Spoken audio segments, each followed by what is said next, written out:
The return of Angela to the metagame has ushered in a lot of diversity, but has also pulled the metagame towards two major poles. Let's check out the best decks to climb in Marvel Snap. What I consider the baseline starting point for the metagame is Silky Smash, and it's such a baseline starting point for Angela that the developers even called out this deck specifically as a deck they were looking to improve or to see if it could improve with the return of Angela to the game. Now, Angela becoming a major threat in the metagame has brought Silky Smash back. It is in a bit of a different form, and I will say there is actually a lot of flexibility in the flex slots that this deck has. Being able to pick and choose what you want to do to customize this deck to the metagame is actually a major strength. What I'm showing you right now is what I would consider basically the default list, but it's not like a default list in the sense of you have to have all these cards to ride. It's like a default list in the sense of you have the core and you can customize from there. So, for example, if you don't have Red Hulk, you can play another big guy. I do think the non-negotiable parts of this list are, Hope Summers and Elsa Bloodstone and Kitty Pryde and Angela. But I will also show you a list where you're not actually playing Elsa Bloodstone, or you're not, that is at least one thing you can avoid playing in this deck. I do think that the general way this list plays is appealing to a lot of people for a mildly underrated reason. This list is consistent. There are not a lot of hands you can possibly get with this deck that are going to be like, I didn't do the thing, I'm going to die, I lose, my bad. And when you have decks like that in the metagame, they tend to have a certain appeal to higher ranked players that makes them played a little bit more than they probably should be. Except in this case, I think the deck just is actually that good generally. I almost think of this as the baseline of the metagame. It's the you must be this tall to ride. If you don't have a plan for the matchup against this deck, you are probably not a real deck in this metagame. You need to actually be prepared to see this and a variety of other decks that are going to be using the Kitty, Angela, Elsa, Hope package in order to do things that are generally A, consistent, and B, quite strong. All of these decks tend to have room to customize to the metagame so you can play your favorite tech cards as needed, and they tend to have a lot of power even if they're not all packing Red Hulk, which a lot of them are.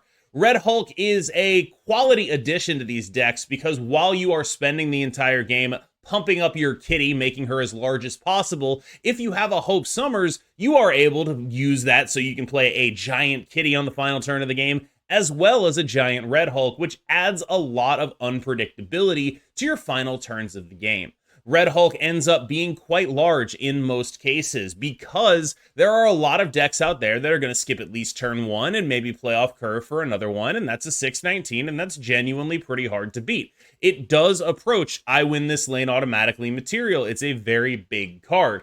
That is not to say it's the only card you can play in that slot, however. As an example of customizing to the metagame, let's take a look at this deck from high elo player Batman. He has opted for removing the Shang-Chi entirely, instead going for an Alioth package here alongside a Crossbones, with the idea being that you are trying to use this version of the deck to beat up on combo decks. You want to be able to try to blow up that Hela, where Shang-Chi is just not a useful card, with an Alioth, so you actually have game into that matchup. And I think this is a fairly logical way to approach this metagame, because the two poles that I talked about are Angela decks and then the combo decks that just go over the top of them. So while this is the baseline deck in the metagame, it is also the deck that I think probably has the hardest target on its back, and the one that will need to update and continue to move with the metagame, stick and move a little bit, if you'll pardon the pun, in order to actually maintain its spot as the metagame baseline, because at this point I would say a lot of the metagame is oriented around beating not specifically this,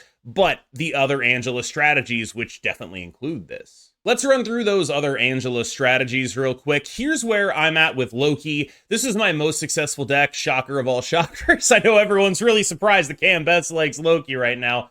But the major reason I think Loki is a good deck in this metagame is that it has roughly the same matchup spread as the Silky Smash deck, but it has the ability to win that pseudo mirror. If you think of these both as sort of the same deck, an Angela, Elsa, Hope, Kitty deck that is sort of customizing the rest of what it does in order to match up into the other Angela, Elsa, Hope, Kitty decks better, I think that will be a little bit more instructive.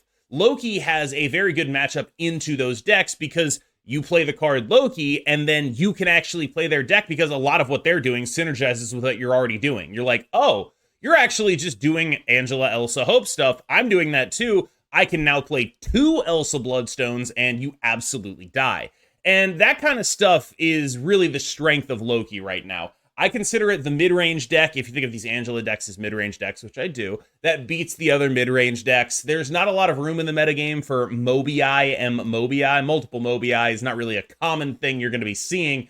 And so Loki gets to sort of run around unchallenged, at least in these mid-range mirrors most of the time, because they are so focused on customizing to the wider metagame. Now, I do think Loki is likely the one of these decks that I would pick, but there is one other deck using this package that I think has the chance of sort of breaking that paradigm.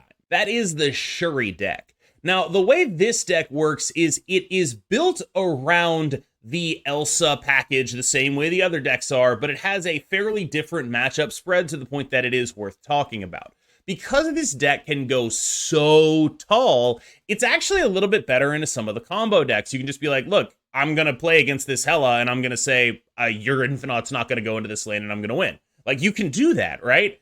It's not like the greatest thing you've ever done. It still isn't super favored into those, but it does have a meaningfully different way to approach that matchup.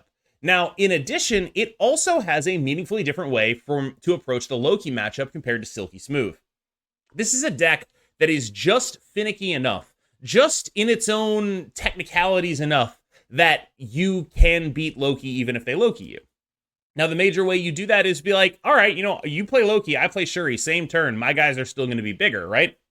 And that matchup, that specific dynamic, does allow you to have a much more reasonable matchup into Loki than, say, the Silky Smooth deck. When Silky Smooth gets a Loki played on them, the Loki player then spends their turn 5 playing everything the Silky Smooth player has played from turns 1 through 4.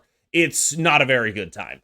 When Shuri gets Loki'd, unless there's a Quinjet on the board, it actually can be a little bit difficult to replicate the output of the deck because of how dependent it is on previous turns, right? Like, the Shuri player already has like maybe a built-up Kitty for some reason.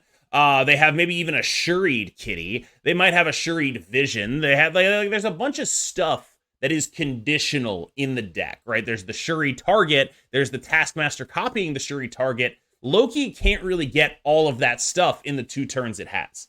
And that gives the Shuri deck a legitimate play into what would otherwise be a very frightening matchup, and what is a very frightening matchup for everything else playing Angela, Elsa, Kitty stuff. So what are the combo decks, the mythical combo decks that I'm talking about? Well, Phoenix Force is absolutely one of them, right? Phoenix Force is a deck where you are saying, all right, nice mid-range game plan, Silky Smooth / Loki / Shuri. Nice thing that you're doing over there. It's cute. It's nice. I like it. You're doing some cool stuff. You're putting out a decent amount of points. Here's the thing. I'm putting out more points. And that is the ethos of this deck right now. It's just saying, you know what? Look, I get it. You are a mid-range deck that has a lot of cool interactive tools. None of them interact with me, so I don't really have to worry about it. And if I pull my combo off, I still have more points than you, so you're kind of stuck in no man's land here.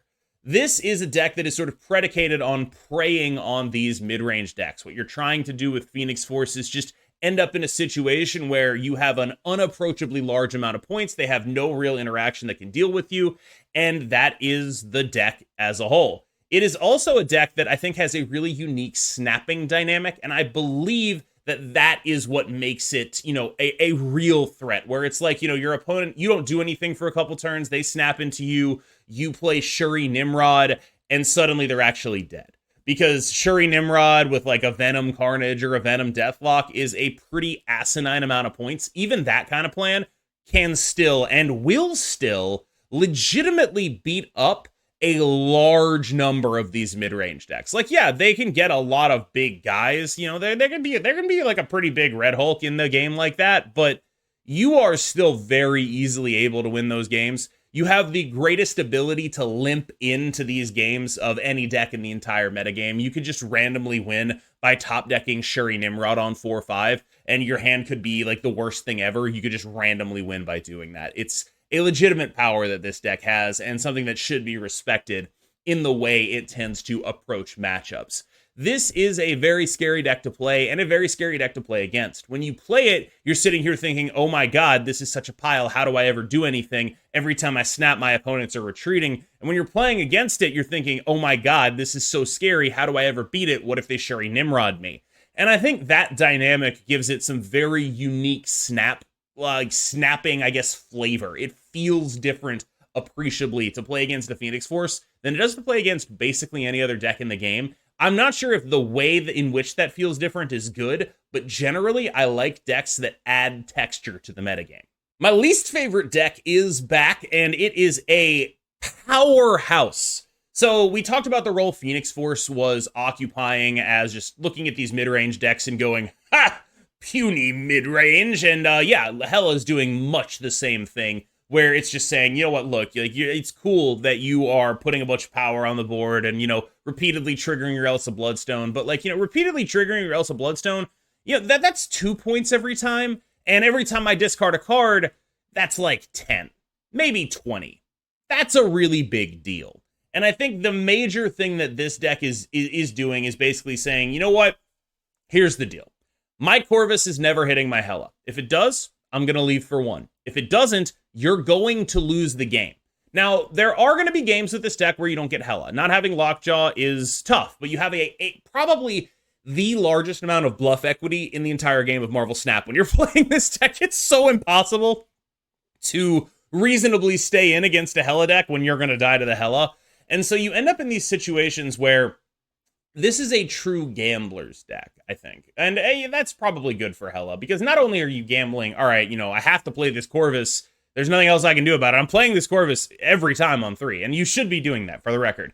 If you have Corvus Glaive in your hand, you have anything close to reasonable hits, play the Corvus, just do it, and just figure out what you're going to hit later. And if it hits your Hela, you can go. That's fine. You may leave. But you are probably playing the Corvus most of the time, unless your hand is something like all discarders or something along those lines. If you have some reasonable hits for the Corvus, you just do it. You just do it. It's fine. Now, the way this deck works is mostly by blanking tech cards. This has always been the major upside of Hela, is that it's very hard to actually build to beat it. You just have to go taller than it or hope that they clunk. Building to beat Hela, it involves like Eliath guessing some of the time, and that's not super reliable. Building to lose to Hela is actually very easy, though, because all you have to do is just be smaller and stay in the game. Hela is a deck that leverages not just the card Hela to produce power that's hard to interact with, but also the card Dracula. They're almost never going to have priority. They're almost always going to, end of the final thing that happens in the game being dumping a bunch of power on the board and then maybe proccing a Dracula, and you almost always have absolutely no way to interact with that. With the addition of Corvus Glaive into the deck, this is a dedicated combo deck that is tough to interact with, that does have some times where it loses the game on its own, but that is something that you just have to deal with because that's what you get when you play a dedicated combo deck. I personally believe that this is one of the stronger decks in the game, and I think it is at least as good, if not better, than Phoenix Force at fulfilling the role of I'm going to beat up Angela decks. The one thing I will say is that Angela decks are a lot closer than the previous mid-range decks were in this matchup. And I don't actually know if that's a downside, because in my experience, they're a lot closer, but they're still not winning if you discard enough cards, which might actually mean that people are just going to stay. They're just going to take those gambles. And I think you really will have to have some brass balls to play this deck, but as long as you're willing to be like, look, I'm gambling, as long as you accept that going in, I think it's a very good choice. I think Destroy is decently positioned right now, but not overly well positioned.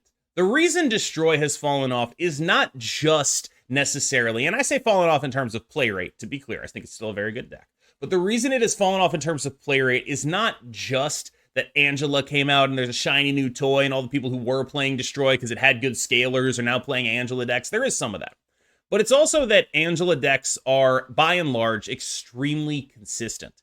And that consistency is extremely appealing.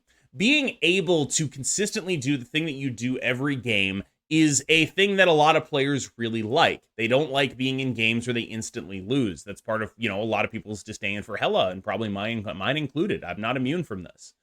And I think while it could be reasonable to describe those players as agency simps, there is something to the idea that Destroy just has some hands where it actually doesn't do anything.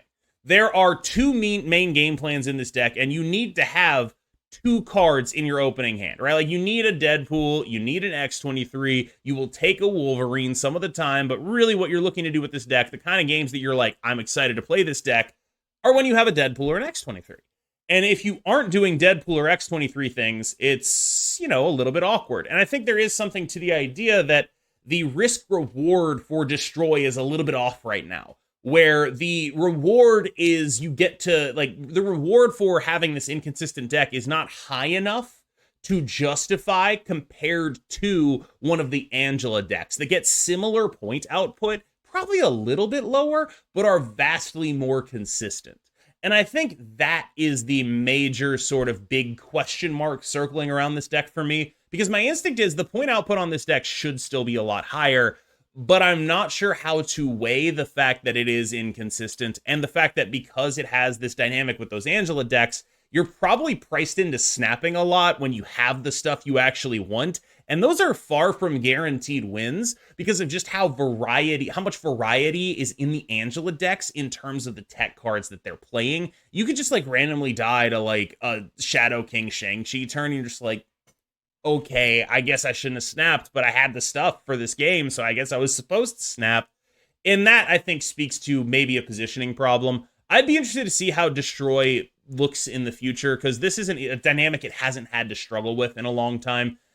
Discard was a little bit more, that was the dynamic it had with Discard, but Discard wasn't played to the degree that these Angela decks are. These Angela decks are kind of everywhere, and Discard, even when it was at its best, was played, I think, a little bit less than it should have been, and so there wasn't really a deck standing next to Destroy going hey, I can go almost as tall, and you're never going to have those feel bad games. And right now, it does feel like that is what's happening with Destroy.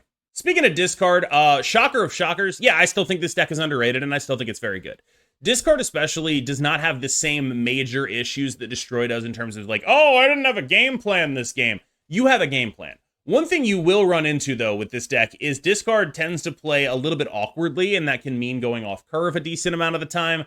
Red Hulks will grow against you. You will feel bad about that. That will happen. There's not much you can do about it. You just have to accept it. Red Hulks will grow against you, and I think that is the major thing that's making Discard feel a little awkward right now is all right, I'm going out of my way. I'm playing a 3-on-4 instead. I've got weird Corvus energy that I can't really account for. This is the deck that is, I think, the most likely in the entire game to just get a 6/23 dropped on them in the final turn of the game. And I think that kind of hasn't fully been accounted for in terms of how people evaluate it. But I personally believe that this deck is still quite good. It does have some of the same issues as Destroy, though, where it's I have this handful of discarders and nothing to discard. I guess I die. And I think a lot of people have been opting out of decks that feel like that when the output isn't appreciably larger than just playing an Angela deck. I think there is a delta. I do think both Destroy and Discard have bigger output than these Angela decks, and that can be useful. But I think there's a delta at which point that becomes important, right? And right now, I don't think it's important enough for people to be okay, I'm going for the higher risk, higher reward option, because right now, the risk outweighs the reward. Bonus deck number 1, Silver Surfer. Yo, would he use this to hit rank 1? It is a modification of the previous Silver Surfer deck. I do think that either of the builds is fine. This build is a little bit built more to be in the mid-range camp. It does not have the wildly over-the-top ability of the Wong build of this deck, but being able to leverage Mockingbird is very powerful, and I think an underrated thing that is happening in this metagame under the radar, not necessarily under the radar, but something I think a lot of people are overlooking is, what is the next best Mockingbird deck? Because I don't know if you're spoilers for the rest of the tier list, Thanos isn't on this list. And so figuring out how to best leverage this card is, I think, something that's going to matter in the future. And I'm glad people are thinking towards it. Being a Brood deck is a great way to leverage this card. And being able to do Absorbing Man alongside it means that Mockingbird is often going to be very, very cheap when you are doing your nut draw, which gives you a genuine ability to go very tall. Sebastian Shaw is a great card right now. He can effectively, some of the time, get to the size of your opponent's Red Hulk. This is a thing that can happen. You have a lot of ability to play around a lot of different stuff. One thing you will miss, though, you don't have a Shang-Chi. You are a little bit more finicky than these other decks. You are definitely trying to do your own point output before you are trying to interact with your opponent, and that can lock you in these games against combo decks where you're just like, God, I really don't know what I'm supposed to do in this situation. But I will say the major combo decks are not decks that Shang-Chi is good against anyway, so you don't super feel it that way. I just think that people should be thinking a little bit more about where Mockingbird is currently good. Next up is another deck built along the lines of, is this the new best Mockingbird deck? This deck is being played by Butt, and it is being played in the top 10 right now. It uses Mysterio to discount Mockingbird, it uses Squirrel Girl to discount Mockingbird, and it uses Dazzler, Patriot, Blue Marvel in order to create a lot of power alongside an Onslaught. Now, this deck is also playing Pixie and Mobius, which gives it some interesting snap equity. Pixie especially can allow you to do incredibly odd final turns in the game, and Mobius is incidentally very good against Loki, and you're just playing it just to play it. Part of me wonders if there's another build of this deck that goes harder into the Mockingbird route. I'm interested to see if that can go anywhere, but I did talk to Butt about this deck, and he said, I would not remove Pixie, I would not remove Mobius, I would not add Brood. He thinks this is the right way to play the deck. He thinks that maybe if you're below the top 1,000 in Infinite, you can maybe not be a Pixie deck, you can maybe do something else there, but at high levels, he would say the main thing you want to be doing is using Pixie to get equity in terms of cubes. All right, y'all, I hope you enjoyed that look at this iteration of the best decks. I do think that at this point, any of these decks can be genuinely good choices for the reasons outlined in the video. If you have some suggestions, like if you're like, hey, KM, I think you missed this deck, do let me know, but please make sure it's like real and you're talking from a place of like, I'm a great player and I just don't want anyone being like, yo, KM, you missed Cerebro 5, okay? That's really all I'm getting at. Anyway, thank you so much for making it this far in the video. I've been KMBest. You just got the KM boost. I will see you in the next one.